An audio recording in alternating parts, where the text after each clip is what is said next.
ته ماته وښیه په اسلام کې چې د ماشوم مرګ روایي د شپږو میاشتو ماشومان ته په ګولو باندې په دې سر باندې وله پردۍ زنانه تورسرې پښتنې تورسرې وله په دې سر باندې وله سپین ږیرې وله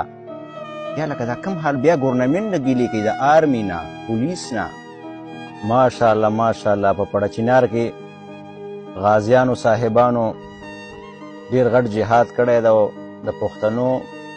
د شپږو میاشتو ماشومان یې ویشتي دي او د پښتنو تورسرې یې ویشتي دي او د پښتنو سپین ږیري یې ویشتي دي ډېر غټ جهاد یې کړی ده پښتانه خو هسې هم په دې هارون اچولو کې ډېر زیات ماهره دي دې ته حکم وکړئ چې ورشي دې خلکو ته هارونه ور واچوئ مبارکي ورکړئ غازیان دي ای شرمېدلیو ای لعنتیانو ډېر بې غیرته قوم ده اسلام کې ما ته وښایې غازي صاحبه دا به اوس داسې خوشحاله یې که نه چې موږ ډېر د قضا کار کړی ته ما ته په اسلام کې وښیه په قرآن کې وښیه په احادیثو کې ما ته وښیه کافرو د ماشومانو مرګ ما ته پکې روا که د زنانو مرګ ما ته پکې روا که د سپین ږیرو مرګ ما ته پکې روا که نبي علیه السلام به چې غزا ته بتلو صحابه کرامو ته به دا حکم وکړو چې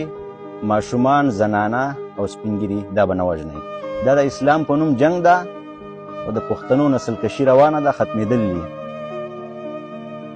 دومره بې غیرته قوم ده بیا دا سوچ نه کوي چې هلکه ما د دو زنانه ماشومان وویشتل سبا زما زنانه زما ماشومان په دې لاره باندې تېرېږي زما ته ودرېږي زما به ماشومان ختموي خو پښتون چې چېرته ځای ګوري هلته یې کوي دا سوچ نه کوي تا باندې الله تعالی مسلط کړي دا خلک دي تا الله پېژندلی تا کې اتفاق نشته تا کې انصاف نشته تا کې مسلماني نشته د اسلام په نوم باندې دومره دونه ګیرې پرېښي دي برېتونه یې پرېښي اوس به کلاشنکوپونه راخیستي او خوشحاله به یې خاندي هم چې موږ توره کړې ده پښتنې تورسرې ویشتي پښتانه واړه د شپږو میاشتو بچي ویشي دا به اوس خوشحاله وي دې باندې به ازادیان لمانځي خلک به ورځي هارونه به هم ورته چې دا زموږ غازیان راغلي دي لعنت دې په ستا په غازي باندې وي او لعنتونه دې وي ستا په دې جهاد باندې دا جهاد دومره اسانه ده جهاد ده د فساد کوي فساد جهاد او فساد کې فرق ته فساد کوي سبا به ستا خویندې مې نیولي بیا به مونږ ویډیوګانې کوو چې های سنیانو سره هغه وشو دا شیعه سني دا خو په افغانستان په ټول ملک کې دي ته پښتون یې تا جنګوي خو ته نه پوهېږې دې کې بیا ډېر جاهله پښتانه دي یا کمنټونه هم داسې کوي دې کې مونږ ګوره ډېر خلک داسې کمنټ به کوي چې ډېر ښه کار وشو